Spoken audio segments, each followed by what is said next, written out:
په معاصر ادب کې د پښتو کیسیز ادب بې جوړې لیکوال، د شاهکارو افسانو خالق او د خوشمزاجۍ او صمیمیت کمیابه الګو نصیر احمد احمدي تېره شپه دار ابد ته وکوچېد. د ارواښاد احمدي د کورنۍ غړي وایي چې هغه له څو ورځو را په دې خوا د روغتون په بیړنۍ څانګه کې بستر و چې تېره شپه یې ساه ورکړه.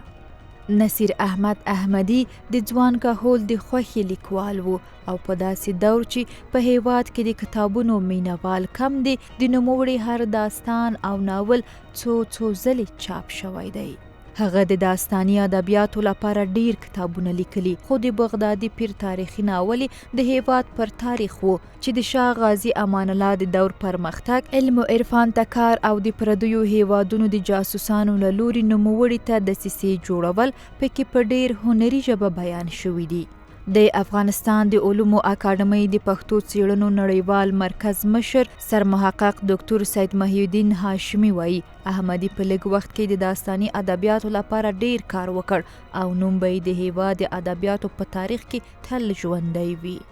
احمدي صاحب د پښتو د معاصر ادبیاتو خصوصا داستاني ادبیاتو یو ځوان لیکوال او واقعا په ډېر کمه موده کې ډېر وده او پرمختیا وموندله.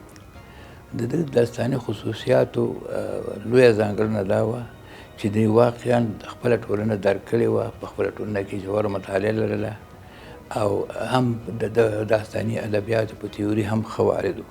حتی د هند پریمچند او دغسې مشهورو لیکوالانو د اردو ژبې او د انګریزي ژبې یعنی هغه خصوصیات ما ټول په دې کې ولیدل.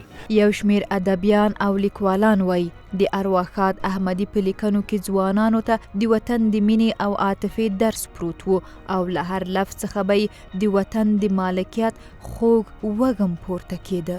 د ده په موضوعي لحاظ باندې په ناولونو کې داسې اړخ ته مخه کړله چې په هغې کې د افغانستان او د افغانستان د خلکو د تاریخ او د فرهنګ او د دې ټولنې د ملي یووالي وحدت، د افغانستان د بقا او د خپلواکۍ او د دې د ساتنې فکر په خاص ډول په تاریخي ناولونو کې د ده ډېر څرګند شو. تر اوسه پورې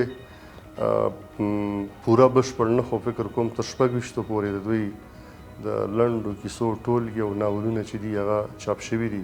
نصیر احمد احمدي یوازې یو لیکوال نه و، سیده چې تر 10 پورې کتابونه چاپ کړي دي، خو سلګونه راډیوي خپرونې جوړې کړي دي، سلګونه ډرامې لیکلي دي.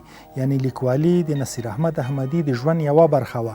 یو کامل پروډیوسر او کامل ژورنالیست و، یو کامل ایډیټر و چې له کلونو راهیسې د افغانستان په تعلیمي موسسه کې او له هغه نه مخکې د BBC په تعلیمي موسسه کې کار کړی دی او د ده تر لاس لاندې په لسګونو په سلګونو ځوانانو کار زده کړی دی چې نن د افغانستان په مطبوعاتو کې نوموتی دي. ولسمشر محمد اشرف غني، د ملي روغې جوړې عالی شورا مشر ډاکټر عبدالله، ګڼو نورو سیاسونو، د افغانستان علومو اکاډمي، لیکوالانو او ادبیانو د نوموړي مړینه د هیواد د ادبیاتو لپاره لویه ضایعه بللې.